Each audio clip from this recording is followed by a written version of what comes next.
Cardi B, out of nowhere, filed for divorce from Offset after 3 years. Now, look, when your last single is "Wet Ass," and that's your name of the song, then you got to figure divorce is coming. Some people, like when they're about to get a divorce, they go work out, they get a gym membership, they do all that stuff. For other people, they call up Meg Thee Stallion and make a song called WAP. So it is what it is. Cardi B has filed for divorce from her husband, Migos rapper Offset. In documents obtained by E! News, Cardi filed in Fulton County, Georgia, claiming the marriage is irretrievably broken as defined by law. It's kind of crazy because, I mean, like, sometimes we forget that these people are human beings, and that they're they're not just what you see on your Instagram and all that stuff. But to most people, I would guess this was pretty shocking. Like, to most people, I think they just normally they saw Cardi B, they saw Offset, they saw Kulture, they saw Cardi's Instagram and whatever else, and now, boom, she files for divorce, says it's irreversible, wants custody of Kulture, all like this. She files. Obviously, she was the one filing. Offset's the defendant. So Cardi has said enough. She's gone out there, and let's see if E! News has some inside info on exactly why. But it sounds like it got ugly quick. The pair first sparked dating rumors in 2017 when the then rising stars were first spotted together at the Super Bowl. In August that year, even though the pair hadn't confirmed their romance yet, Cardi dropped a surprising hint during a red carpet interview at the VMAs, basically telling Offset to propose, saying, "It's never too early to get married now. If you want to propose to me, you can." In September, the couple were married in secret. Offset would go on to propose to Cardi in October. The rapper would later tweet that Offset did that for her so that she could live the special moment that, quote, every girl dreams of. However, their relationship would soon hit a rough patch with allegations of cheating. Cardi would go on to confirm her pregnancy during her performance on SNL and would deliver daughter Kulture in July 2018. The couple would deal with more infidelity. There's a lot happening. I mean, like, think about, put yourselves in their shoes, right? Cardi B, former stripper, admitted to drugging men to rob them. All of a sudden, she goes from stripping to being the most successful female rapper in history. Just all of a sudden, hundreds of millions of dollars. Offset and Migos are just as successful. They're all over the place. They're at the top of the map. They're both performing. They're both in this whirlwind of superstardom, simultaneously trying to have a relationship. Simultaneously, she gets pregnant. Now she's got a kid. Now they're trying to raise a child. I mean, it's a lot for even a celebrity couple. I mean, that's just a ton of stuff to go on there.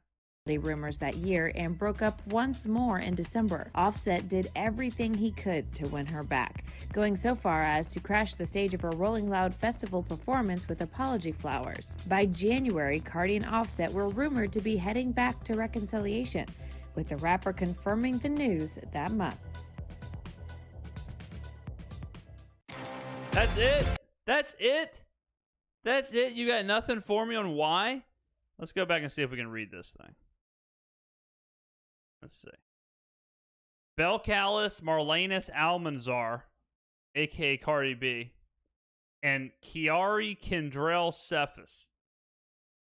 Cephas sounds like something you do not want to get after a trip to Vegas. So let's see. Above style case. Files this, her complaint for divorce. Let's see. Georgia. Parties maintain a marital residence in Fulton County, Georgia. If respondent does not timely acknowledge services of his complaint, he may be served with a copy of his complaint and related summons. So it doesn't say anything about why, but you would think it's probably a combination of a lot of stuff. You would think it's a combination of infidelity. It's just hard to have a marriage when I would guess they're not exactly home a lot. I would guess they're not exactly together a lot, and then combine that with just the pressures of travel, the pressures of touring, the pressures of groupies and possible infidelity, and just the nature of their business. I mean, look, I'm not going to tell anybody how to live their lives, but it can't be easy to see the mother of your child or your wife or whatever making WAP.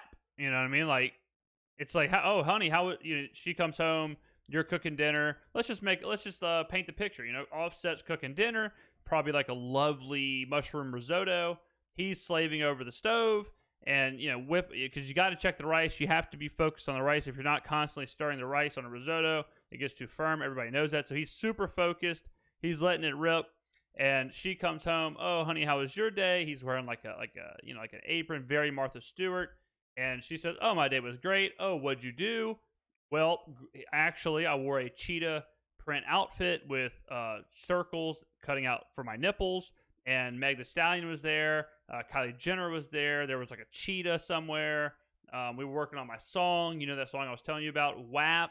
Wet ass. Oh, wait a minute. The baby's right here. Can't say the rest of the song, but you want to hear some of the lyrics. And then you can see where problems would arise. So if you're Cardi B, like, where do you go from here? But could you imagine? Like, I mean, does she get on Tinder? Does she get on Bumble? I can't imagine Cardi B is the most approachable woman in the world. I mean, who's got the guts to approach Cardi B? I mean, that's what I want to know. If I swiped right on Cardi B and Cardi B swiped right on me on Tinder, I'm deleting my Tinder because I'm scared. I'm man enough to admit that. I'm man enough to admit that I would be scared of what Cardi B would send me in a Tinder message. It's not worth it at that point. There's nothing I can do. There's nothing that I can do. There's nothing that I can give. There's nothing that I can offer Cardi B. If Cardi B was like, hey, James, I love the podcast, big fan of your streams, all that stuff. You want to go have a nice dinner at Ruby Tuesdays? I say, no, thank you. No harm, no foul. I can't do it. I can't give you what you need. Okay, in any possible way. In any way.